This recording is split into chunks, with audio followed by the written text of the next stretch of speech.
Welcome to Tarik Talk, a podcast exploring art, culture, and the stories that shape creative lives. I'm your host, Tarik Mendes, and each episode I sit down with artists and creative thinkers to talk about process, inspiration, and the moments that shape who we become. Thanks for being here. Let's get into today's episode. Welcome back to Tarik Talk. Walking into the Whitney Museum during the 2026 Biennial, you step into an environment where technology, belief, and imagination begin to blur. The Whitney, with its open structure and fluid galleries, becomes more than a museum. It becomes a space of immersion. Each room holds a different atmosphere, and in some cases, a completely different reality. Curated by Marcela Guerrero and Drew Sawyer, this biennial is deeply attuned to the systems shaping contemporary life, social, ecological, and increasingly technological. Artists here are not just responding to these systems, they are interrogating them, exposing them, and sometimes even reimagining them entirely. And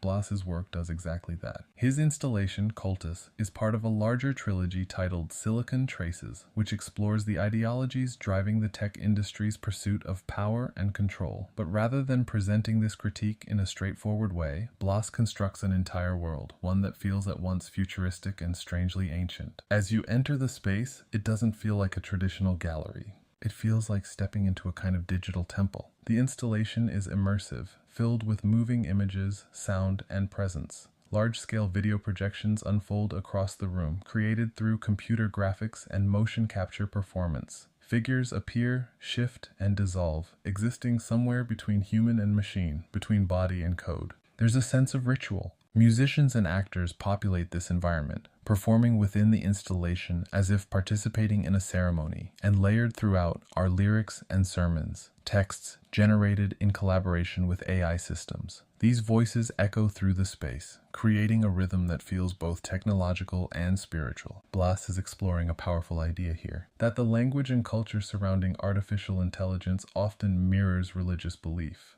There's talk of transcendence, of superintelligence, of systems that might surpass human understanding. And in Cultus, these ideas are taken seriously, but also questioned.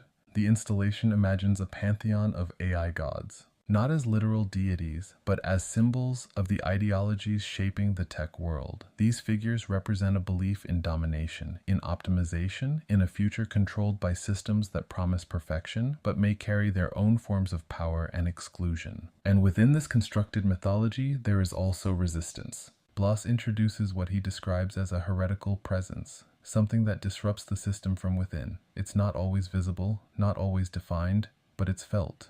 A tension, a break in the logic of the system, and that tension becomes central to the experience. Because Cultus doesn't offer a clear answer. It doesn't tell you whether to believe or reject these technological futures. Instead, it places you inside them, allowing you to feel their pull, their seduction, and their unease. Within the Whitney Biennial, this work connects deeply to the exhibition's broader themes. This biennial is about relationships between humans and systems, between bodies and technologies, between belief and reality. Blas's installation brings those relationships into sharp focus, revealing how deeply intertwined they have become. The Whitney's architecture amplifies the experience. The darkened gallery spaces heighten the immersion, while the movement between rooms creates a sense of transition from one world to another. You leave one environment and enter another, carrying the energy of the previous space with you. And after spending time inside Cultus, you don't leave unchanged. There's a lingering question about what we believe in, about the systems we trust, and about the future we are collectively building.